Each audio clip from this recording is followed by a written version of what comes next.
Hello everyone, I'm Bruffy1322 and welcome to the next installment in the countdown of the best fully upgraded cars in GTA Online.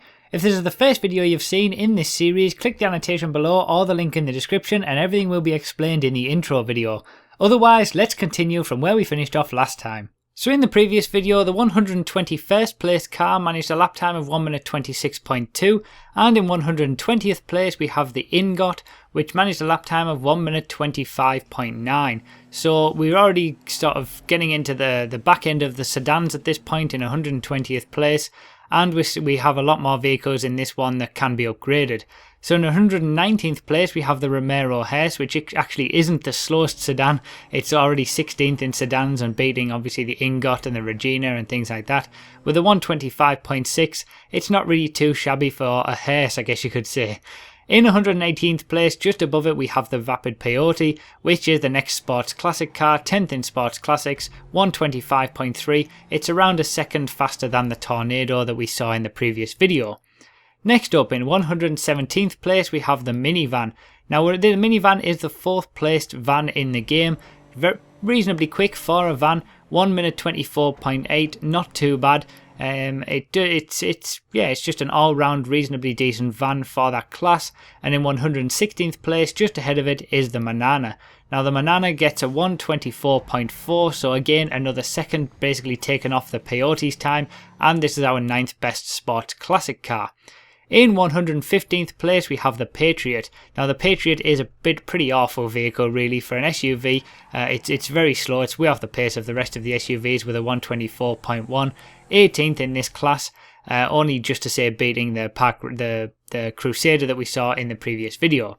In 114th place we take a very different turn now from an SUV to a compact. We have our worst place compact with the Dilettante with a 1 minute 23.6.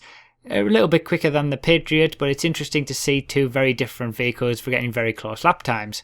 In 113th we have the Voodoo. Now the Voodoo got a 123.6, so again very close to the Dilettante there. 11th in muscle, certainly a lot better than the Rat Loader, but it's not going to win any muscle races just like its brother. In 112th place we have the Paradise, which is a proper van. This can be upgraded, a 123.6, not too bad really. It's not a bad lap time for the van's class. In 111th place we then have the Picador, which is another muscle car. Now this is our 10th placed muscle car. Pretty decent, not too far off what the Voodoo did earlier with a 123.0. It would probably be interesting to see a race between those two. And then just ahead of it in 110th is the Yuga, which is our 2nd placed van in the game.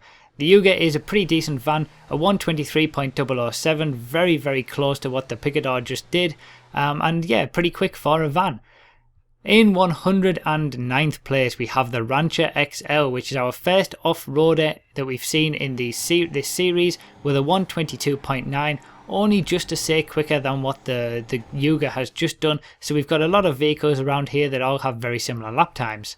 In 108th place we have the Park Ranger. Now this is actually technically an emergency vehicle, but it can be used in SUV races and it can't be upgraded as well. So this is our 14th vehicle that can't be upgraded, and that's why I said the Patriot was so bad, because the Park Ranger that isn't upgraded can still beat the Patriot in the SUVs class.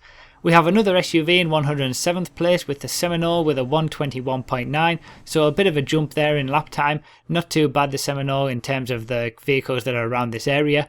And in 106th we have another SUV with the Canis Mesa. Now this is the regular Mesa, a 121.2. We are starting to see a few little jumps in lap time here. 15th place in SUVs. The SUVs are starting to dominate in this area.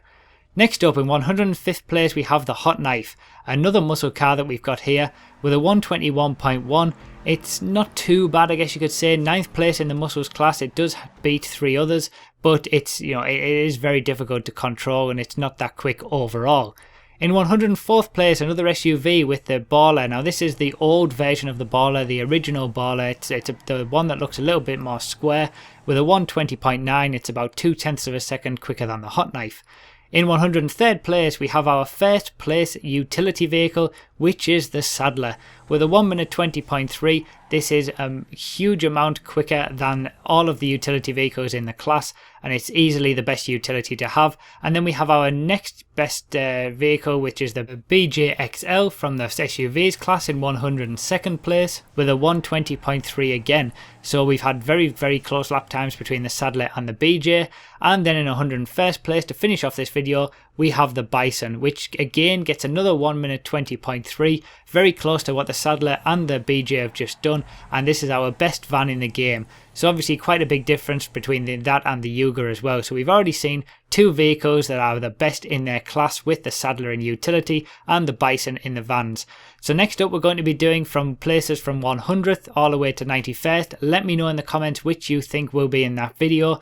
Leave a like if you enjoyed me. Be sure to subscribe if you're new to the channel. Thanks a lot for watching, everyone. I really do appreciate it, and I hope you're enjoying the series, and I'll see you next time.